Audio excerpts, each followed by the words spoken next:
আস্তে। তুই এটা কি করছস ক?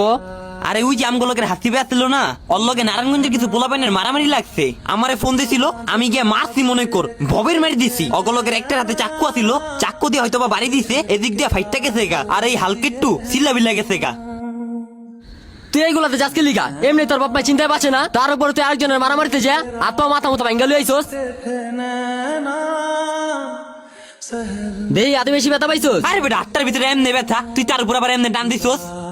দোস্ত তোর অসংখ্য ধন্যবাদ রে, ফোন দেওয়ার সাথে সাথে তোরে আমার বিপদে পাইছি। তুই আমার বন্ধু না, বন্ধুর বিপদে তো বন্ধু আগে গিয়ে দাঁড়ায়। কিন্তু দোস্ত আরেকটা ঝামেলা হয়ে গেছে। ওরা তোর গায়ে এবার হাত দিছে, এবার একটারও ছাড়মু না। মাথা একবার ফাটছে না, অগর 50টারে ফাটামু, চল। আরে এটা না, মামলা দিয়ে দিছে আমার নামেও তোর নামেও। আমার নামে মামলা দিয়ে দিছে। অগলগের একটা আইসিইউতে ভর্তি।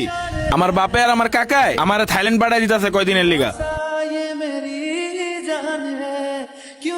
তুই তো এলাকায় থাকবি, একটু সেভে সুবে থাকিস, বাসা বাড়িতে থাকিস না।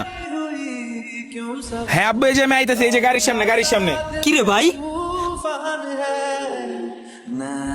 হ্যালো, তুই কই রে? আমি তো এই যে গোদনাইল পুষ্করের সামনে। তুই পুষ্কুনিতে ডুব দিয়া মর, তুই বাসায় আইস না। তুই গেঞ্জাম করস, হ্যাঁ? তুই মেম্বারে বাতিজার মাথা ফাটাইছস কি লিগা? বাড়ির উঠানে পুলিশ মেম্বার এলাকার লোকজনে বুঝা গেছে গা। তোর আল্লাহ তো হয় লাগে, তুই বাড়িতে আইস না। এবারে বাসার সামনে বলে মেম্বার এলাকার সব মানুষ পুলিশ আয়া দাঁড়ায় আছে। ঠিক আছে, একেবারে ভালো হইছে। ওর লগে আরেক বলার লগে গেঞ্জাম লাগছে, ওই যে মাথা মতো ভাড়াই দিয়েছে। এখন ওর বাপের তো টেকা আছে, ওর বাপের তথ্য আছে, ওর বাপের তো ক্ষমতা আছে। এখন হ্যাঁ তো হেয়ারপোলার বিদেশ পাঠা দিতেছে, জানি হেয়ারপোলার উপরে কোনো জায়জামালা না পড়ে। এখন তো সব জায়জামালা তোর উপরে পড়বো। এখন তুই এটা কেমনে হ্যান্ডেল করবি? তোর বাপের তোর টেকা নাই, তোর বাপে তোর কেমনে বিদেশ পাঠাইবো?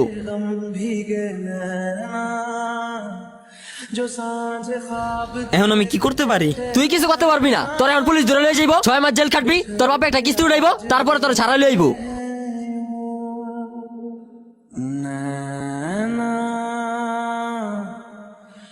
जो सांझ ख्वाब देखते थे ना